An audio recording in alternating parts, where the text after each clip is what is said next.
Good morning. Welcome to the annual meeting of shareholders of Avicanna, Inc. I am Stephen Kim, the Global Chief Legal Officer and Corporate Secretary of Avicanna USA, Inc., a wholly owned subsidiary of the corporation. We are conducting the meeting on the Lumi virtual shareholder meeting platform. The Lumi platform will allow registered shareholders to vote on any matters at this meeting that they have not already voted on by proxy. I would now like to turn to Aras Azadian, CEO and Director of the corporation, to call this meeting to order. Aras? Thank you, Stephen. Pursuant to the corporation's articles and corporate governance documents, as lead director of the board of directors of the corporation, I will preside as chairman of the meeting. Appointment of secretary and scrutineer. As chairman of the meeting, I ask Stephen Kim, Chief Legal Officer of Avicanna USA, Inc., to act as secretary of this meeting and Arlene Agnew of Odyssey Trust Company as scrutineer. I now turn the meeting over to Stephen for a brief statement of forward-looking information that may be discussed at the meeting and the explanation of the voting procedures. Thank you, Aras. In the course of today's meeting, officers and/or directors of the corporation may, in their remarks or response to questions, make certain statements which may contain forward-looking information for the purposes of applicable securities laws. Forward-looking statements are neither historical facts nor assurances of future performance. Instead, they are based on our current beliefs, expectations, or assumptions regarding the future of our business, future plans and strategies, our operational results, and other future considerations. An undue reliance should not be placed on any of these forward-looking statements. Forward-looking statements are subject to risks and uncertainties that may cause the actual results, performance, or achievements of the corporation or developments in the corporation's business or its industry to differ materially from the anticipated results, performance, achievements, or developments expressed or implied by such forward-looking statements. As a detailed discussion as to the risks of the corporation's business, including the outcome of our forward-looking statements, can be found in our public disclosure documents filed under the corporation's SEDAR+ profile at www.sedarplus.ca. Now, before commencing with the business of the meeting, I would like to comment on the voting procedure. Each shareholder is entitled to one vote for each common share held by that shareholder on all matters to be considered at this meeting. Certain matters to be presented at this meeting require majority approval of the disinterested shareholders holding at least 51% of the issued and outstanding common shares. We will conduct each vote at this meeting by way of a vote cast on the Lumi platform and those votes previously submitted by proxy. I understand that the scrutineers have tabulated all the votes received prior to the voting cutoff. If you have previously voted, you do not need to vote again when prompted. By voting again, you will revoke any previous vote made prior to the voting cutoff. And now I will turn back to Aras Azadian to briefly comment on the notice of meeting. Aras? Thank you, Stephen. Notice of this annual and special meeting of the shareholders was sent to all shareholders of record as of the close of business on April 16, 2026. Proof of mailing of notice of meeting and the accompanying forms of proxy and management information circular have duly been filed. I direct that a copy of the notice of meeting with proof of mailing be kept by secretary with record of this meeting.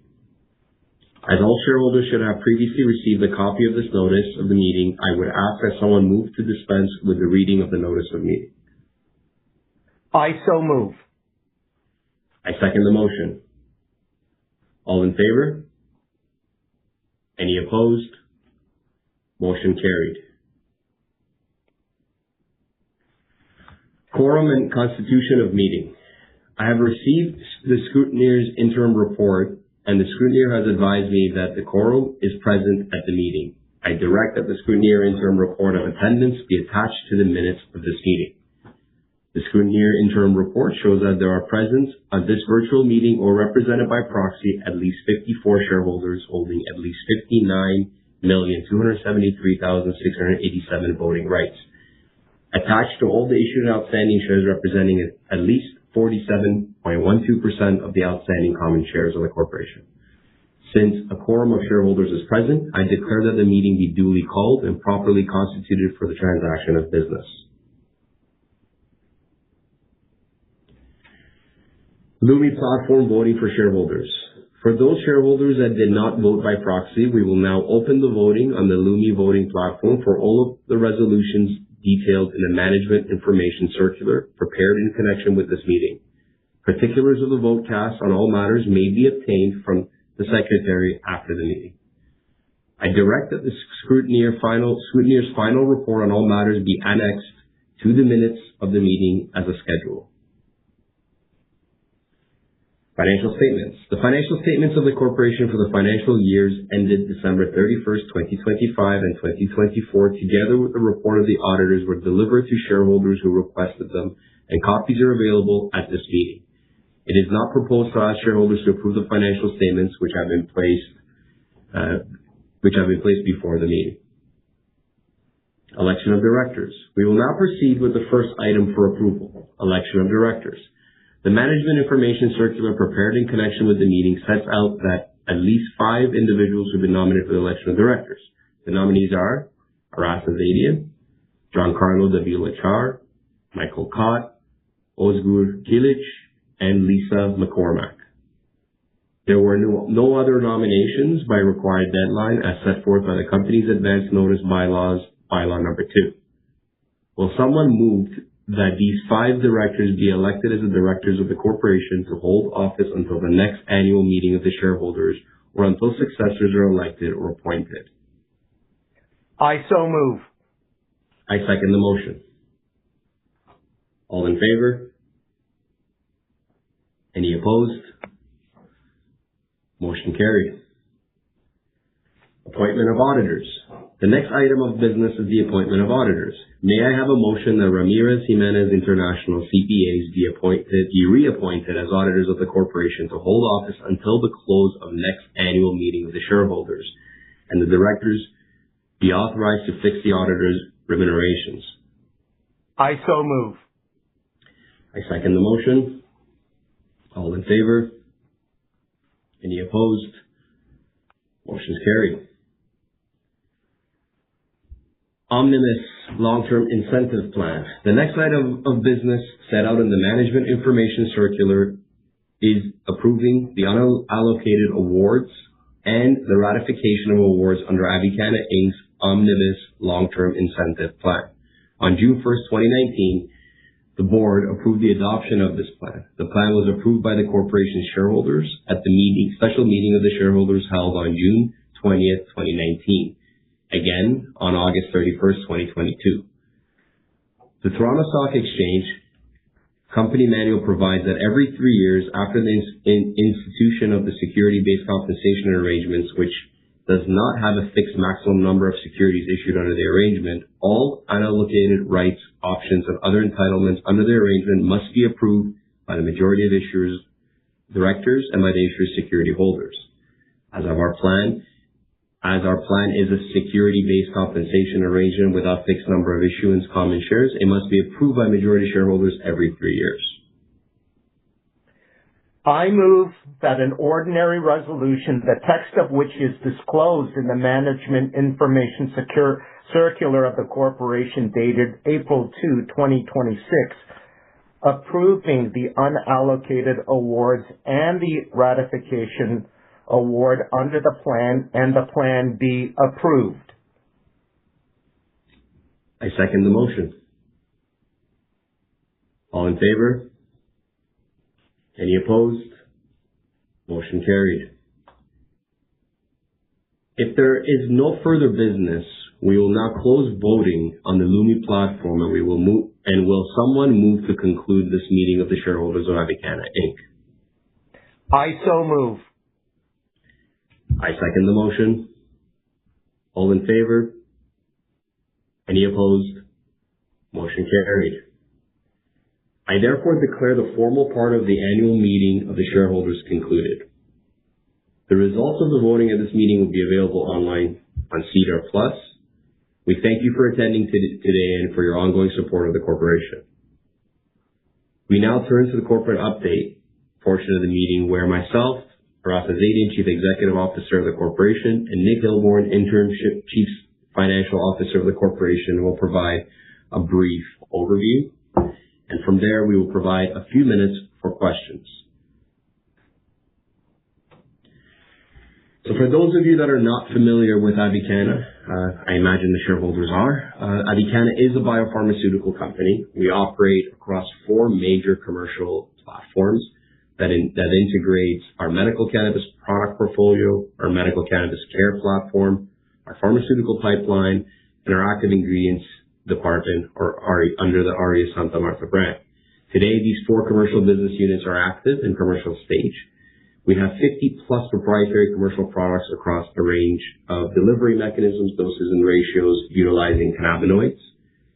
We have had commercial presence in over 20 international markets, with exports or sales conducted in over 24. And last year, we achieved $25.5 million of revenue with near EBITDA break even during the year. This is all backed by our scientific platform, which includes proprietary intellectual property and formulation technologies, clinical data and evidence being generated through various forms of clinical trials, including real-world evidence studies and randomized controlled trials, and partnerships with leading academic and clinical institutions. This is all driven into what is our medical portfolio and our pharmaceutical pipeline. During 2025, we've achieved a lot, and we have a lot of highlights that I'd like to point to. We had our strongest financial performance to date, achieving a positive adjusted EBITDA in Q4 and near break even for the full year 2025, with about $0.29 million negative EBITDA or adjusted EBITDA, and Nick will expand on that. We expanded our gross margins and improved our operating efficiencies, reflecting disciplined execution and cost optimization. Meanwhile, we were able to invest in our R&D, in our clinical development, our medical affairs, strengthening our pipeline, and generating more evidence. We also continue to expand our commercial efforts in Canada with new SKUs, new listings, new proprietary drug delivery systems, and we were able to advance our international footprint, our international partnerships, and our international infrastructure to support further scale, export, and global market expansion planned for 2026 and beyond. These are all just some of the major highlights that we'll cover over the presentation, but our revenue again was $25.5 million with 53% gross profits, which is certainly on the biopharmaceutical side, 0 debt on our balance sheet, and an adjusted EBITDA, as I already mentioned. I'll quickly allude to our portfolio in Canada under the RHO Phyto brand. These are our standardized cannabinoid formulations across multiple delivery systems.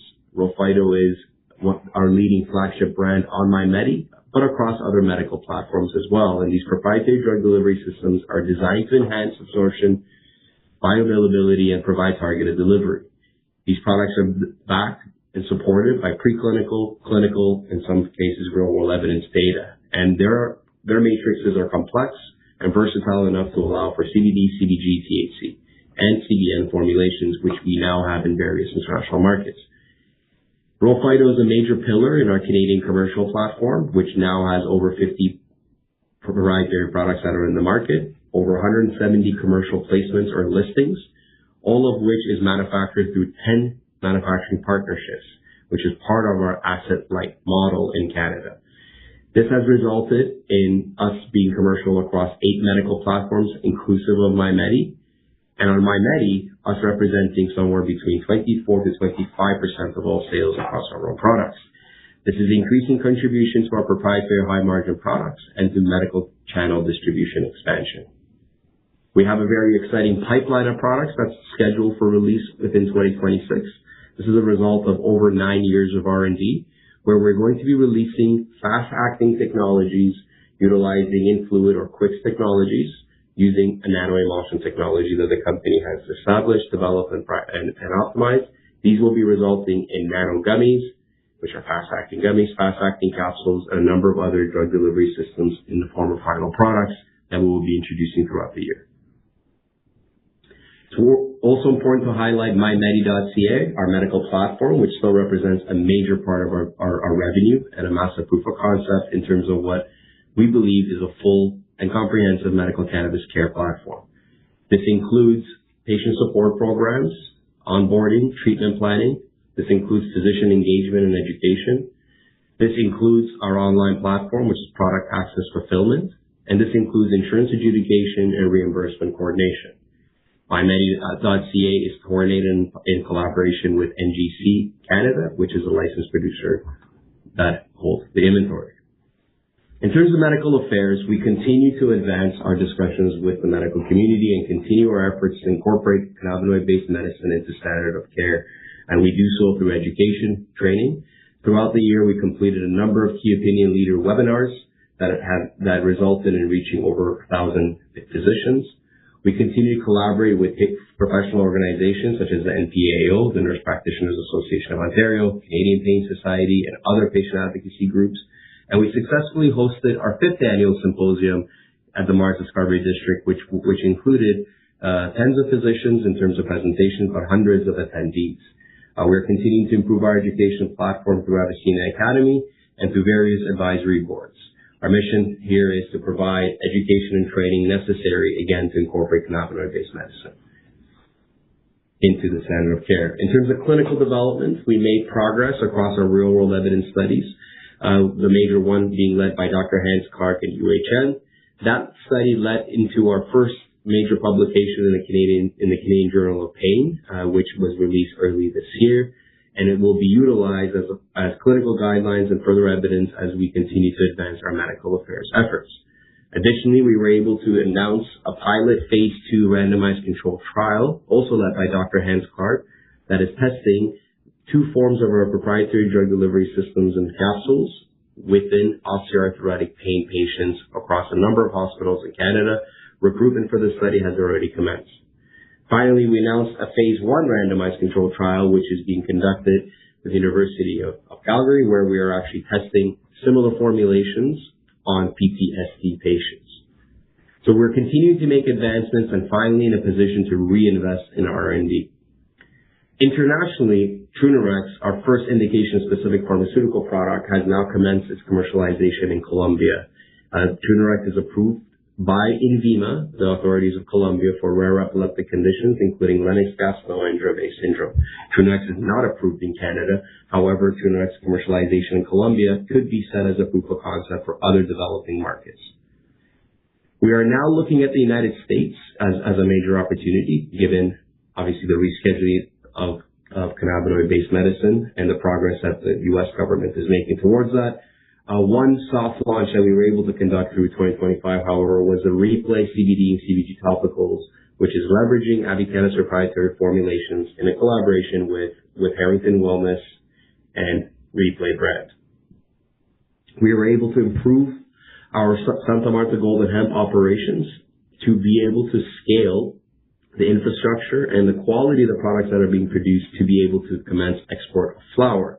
During 2025, we made our first commercial export into Switzerland, and since then have built the fundamentals to be able to export into various markets. We believe this will be a very interesting business model for Santa Marta Golden Hemp as a majority-owned subsidiary of Avicanna. Finally, we've been able to expand to now what is 24 international markets, which is reinforcing the regulatory expertise and execution of the company. And we're very excited about the opportunities of further expansion internationally.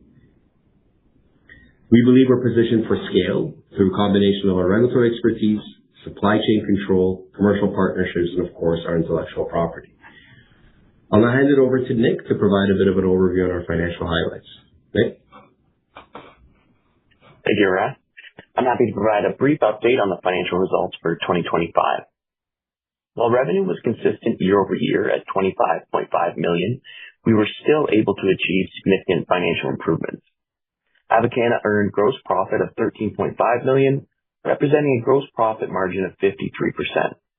This is a 10% increase from the 2024 gross margins of 48%. The improved gross margin was a result of increased service and licensing revenue, as well as a higher sell-through of Avicanna branded products on MyMedi. As a percentage of MyMedi sales, Avicanna branded products sold on MyMedi grew from 17.5% in Q4 2024 to 19.7% in Q4 2025, a 12% increase year-over-year.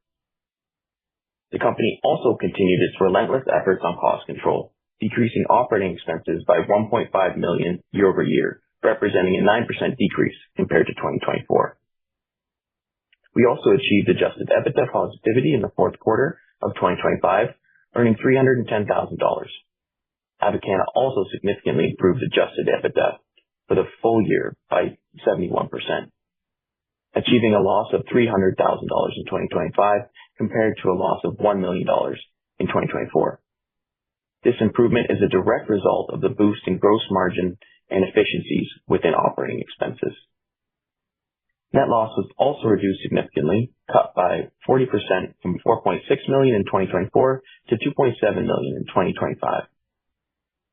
Avicanna continues to operate with no debt on the balance sheet and managed to improve its working capital position by 23% in 2025 as compared to 2024.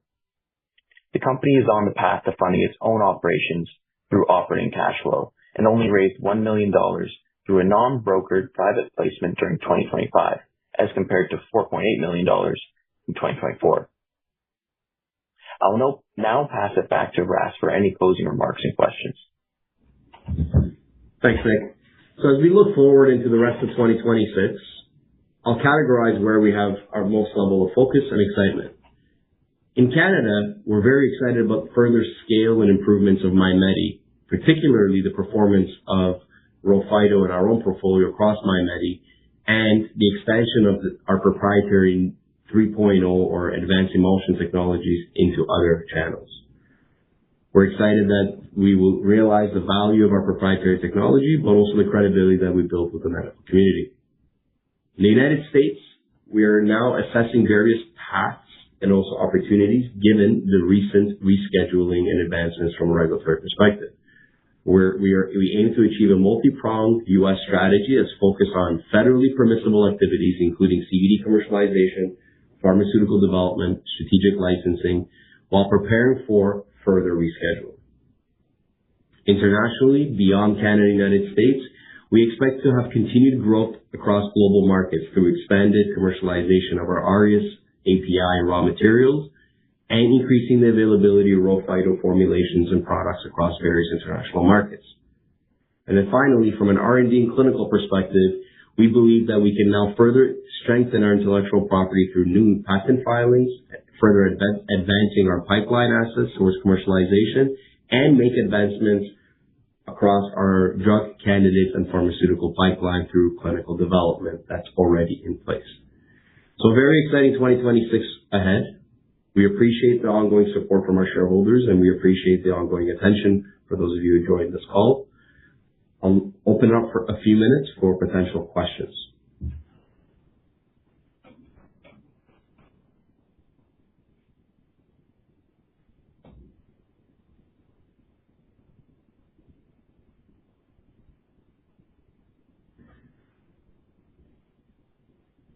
Ernesto, are there any questions from the audience? No questions have been submitted. Fantastic. Well, thank you, everyone. We appreciate